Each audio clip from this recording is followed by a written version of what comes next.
US President Donald Trump reversed himself on one of the key foreign policy issues of his presidency. He abandoned the insistence that Ukraine give up land to strike a peace deal with Russia. Instead, President Trump has said that Ukraine, with the support of Europe, was in a position to fight and win back all of its territory in its original form. His turnabout was announced on social media shortly after a meeting in New York with President Volodymyr Zelensky of Ukraine on the sidelines of the UNGA. This is in stark contrast to what he said a month ago in Alaska. After his 3-hour meeting with Russian President Vladimir Putin, Trump had insisted then that Zelensky would have to face the harsh reality and make a deal with Russia. He also went on to say that Ukraine has no choice but to give up territory to its much larger and stronger neighbor. Frankly, Ukraine is doing a very good job of stopping this very large army. It's pretty amazing. You know, this is a war that should have ended in 3 days, 4 days. People said it was going to be very quick, and you got to hand it to the Ukrainian soldiers and everybody involved. It's still going on, and that's not a good thing for Russia. This was supposed to be quick, and so, you know, Russia doesn't look very distinguished, having taken 3.5 years now, right? It's about 3.5 years of very hard fighting.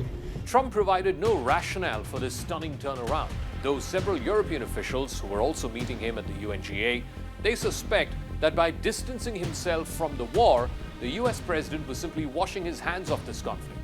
He had famously once promised to solve the Ukraine conflict within 24 hours of assuming office. It's been 8 months that he's been in the White House, and President Trump has ricocheted from one position to another on Ukraine, oftentimes on polar opposite ends.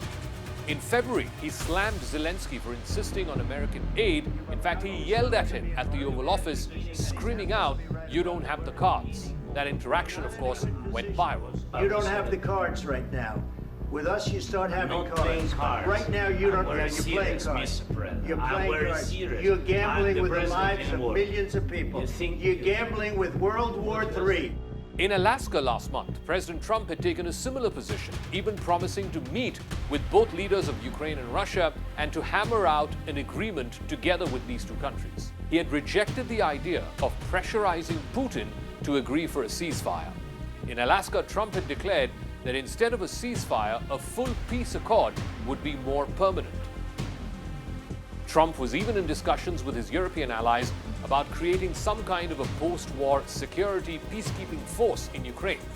He also even committed to American air support to guard those peacekeepers and to establish a no-fly zone over Ukraine, but he insisted there will be no American boots on the ground.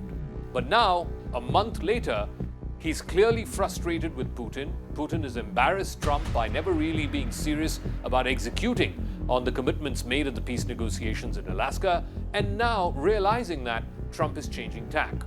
Trump insists that Putin had given him peace assurances only to see a step up of attacks on Ukraine in the past month. Trump then wrote a long post on social media on Russia's economic and strategic difficulties. He also added that Putin's forces were a paper tiger. That's the opposite of how he described Russia before, as a nuclear-armed superpower. Trump also wrote about gas station lines and vast amounts of money being spent by Russia on keeping this war going. Trump, though, never explained why he now believes that Ukraine, which has continuously lost a large amount of territory to Russia, would suddenly be able to seize all of that territory back. Zelensky, who was also speaking on the sidelines of the UNGA, decided that his best strategy was to welcome the news and praise Trump instead of trying to join issue with him. President Trump just now, and we spoke about how to finally bring peace, and we discussed a few good ideas, and I hope they will work.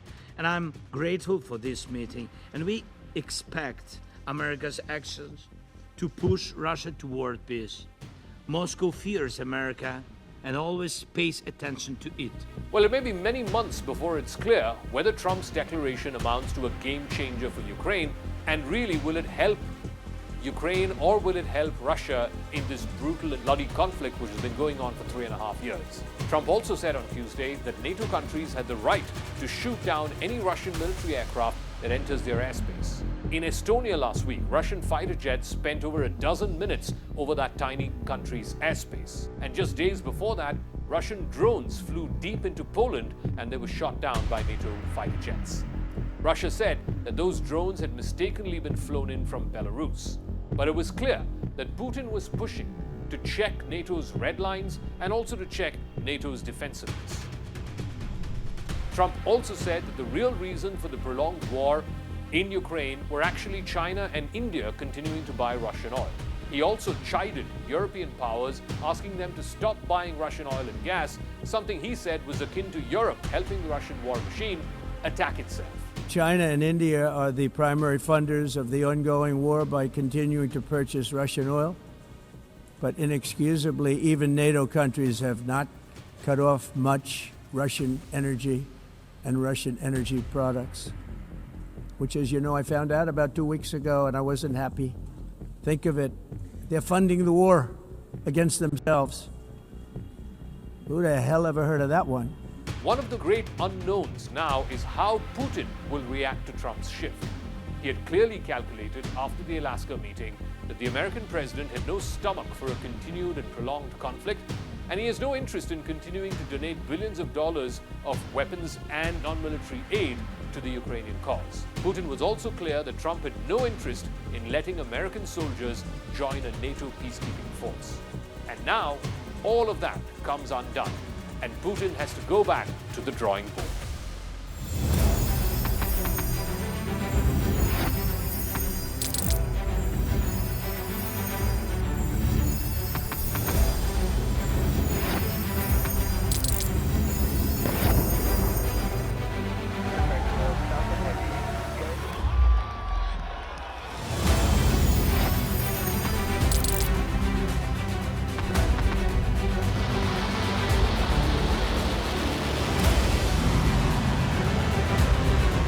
Been fighting so long and so hard that they don't know what the they're doing.